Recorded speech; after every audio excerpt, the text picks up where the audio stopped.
కొందరు ఇసుక విషయంలో నేను ఒప్పుకోను, నా దగ్గర లిస్ట్ అంతా ఉంది, సోమవారం మీరు కనుక నాకు రిప్లై ఇచ్చి లిస్టు పంపిమంటే పంపిస్తా. ఈరోజు సిఐలకు ఎస్ఐలకు చెప్తున్నా. కొందరు అంటున్నారు, ఏమయ్యా మాకు స్టోర్లు ఆ సారా ఏంటో ఇచ్చినారా పనిచేసేది, అవి ఇస్తే చాలు అనుకుంటున్నారా అన్నారంట. ఏమో చెప్పండి, ఏ నది అంత ఇచ్చేయాలనా మీకు? నది ఇచ్చేస్తాంలే. దాంట్లో చాలా మంది ఉన్నారు, ఒక 5 మంది 6 మంది మటుకు రొంత అంత పార్టీకి కష్టపడి జైలుకు పోయి వచ్చిన వాళ్ళు ఉన్నారు. రొంత వాళ్ళు మాట్లాడితే పర్వాలేదు, కానీ అక్కడ చేసే వాళ్ళంతా నాకు తెలుసు. నందలపాడులో మొత్తం ఇష్టం వచ్చినట్టు చేస్తారు. మీ టిప్పర్ గాని ట్రాక్టర్ పట్టుకొని పోతే 1 సంవత్సరం బయటికి రాదు, 1 సంవత్సరం బయటికి రాదు.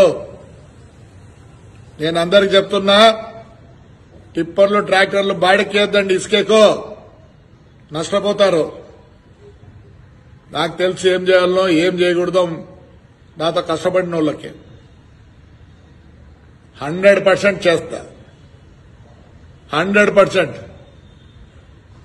ఎస్పెషల్లీ మా కౌన్సిలర్ మటుకు వదిలేదు, వాళ్ళని నాతో పాటే ఉంటారు. రైట్, చేయాలా, కంపల్సరీ నేను నా కౌన్సిలర్లకు చేయాలా, నాకు వదిలిపెట్టండి. ఇసుక విషయంలో నేను ఊరుకోను. పోయిన 5 సంవత్సరాలు కూడా ఊరుకోలేదు. మీరే ఎందుకు చేసుకోవాలా? ఏమి ఒక పని చేద్దాంలేండి, అంతా ఒకసారి వేసి అందరికి పంచుతాంలే. పాప నువ్వు ఒక్కడే చేసుకోవాలా? దగ్గర 40 పేర్లున్నాయి. భద్రం, దయచేసి ఇసుక విషయంలో నన్ను క్షమించండి.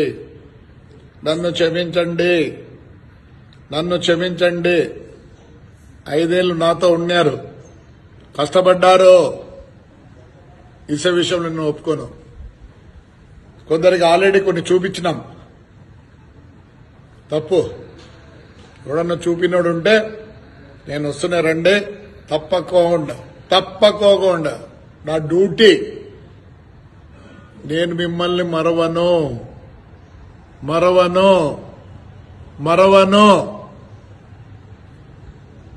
మీ వల్లే నేను ఆడ నిలబడగలిగిన. దయచేసి చెప్తున్నా, ఇసుక విషయంలో మానుకోండి అందరూ. ఎవడైనా సరే, నా బంధువైనా సరే, నా మిత్రుడైనా సరే, నా స్నేహితుడైనా సరే, నాకు ప్రాణాలు ఇచ్చిన వాళ్ళైనా సరే, ఇసుక విషయంలో మానుకోండి.